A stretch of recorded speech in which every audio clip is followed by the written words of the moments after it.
আমাদের যে দাবিটা ছিল খুবই যৌক্তিক দাবি, খুবই বাস্তব ভিত্তিক দাবি। আমরা তো কোনো কিছু চাইনি, একটা বিশ্ববিদ্যালয়ে সামান্যতম যে একটা আবাসন ব্যবস্থা, আমরা শুধু সেটাই চাইছি। 4 দফা দাবিতে কাকরাইল মোড়ে এবার গণ অনশন শুরু করেছে জবির আন্দোলনরত শিক্ষক শিক্ষার্থীরা। তাদের সাথে যোগ দিয়েছেন সাবেক শিক্ষার্থীরাও।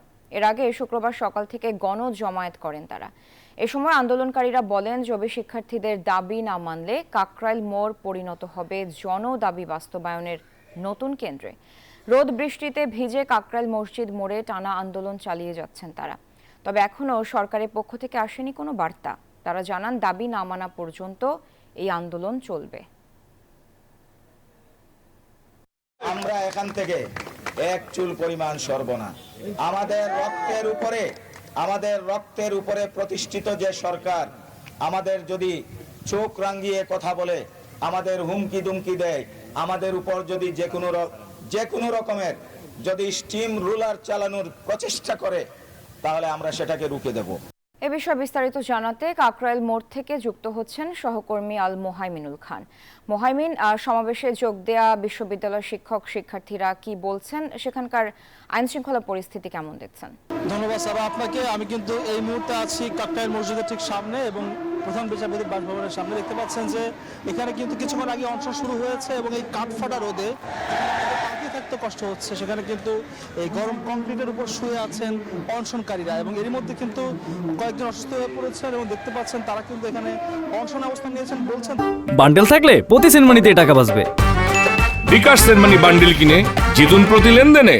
দাবি আদায় হওয়ার আগ পর্যন্ত তারা কিন্তু এই অনশন থেকে উঠবেন না। আমরা কথা বলবো একজন অনশনকারীর সাথে। আমাদের একটু জানাবেন আজকের এই অনশনে আসার কারণ কি হবে? আমাদের যে দাবিটা ছিল খুবই যৌক্তিক দাবি, খুবই বাস্তব ভিত্তিক দাবি। আমরা তো কোনো কিছু চাইনি, একটা বিশ্ববিদ্যালয়ে সামান্যতম যে একটা আবাসন ব্যবস্থা, আমরা শুধু সেটাই চাইছি। আমাদের ভাইয়েরা ক্যান্সার হয়ে মারা গেছে, আমাদের ভাই আলসার হয়ে মারা গেছে, আমাদের এক ভাই হিট স্ট্রোক করে মারা গেছে। তার লাস্ট ফেসবুক পোস্ট ছিল, শুধু এক বালতি পানি চাই।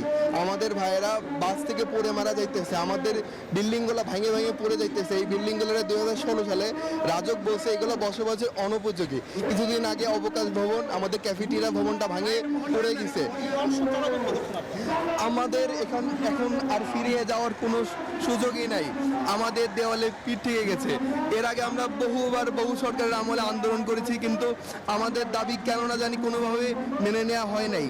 আমরা আমাদের দ্বিতীয় ক্যাম্পাসে জায়গা দেওয়ার কথা হয়েছে, কিন্তু এখানে এখনো অবধি ক্যাম্পাস তৈরি কোনো পদক্ষেপ নেওয়া হয়নি।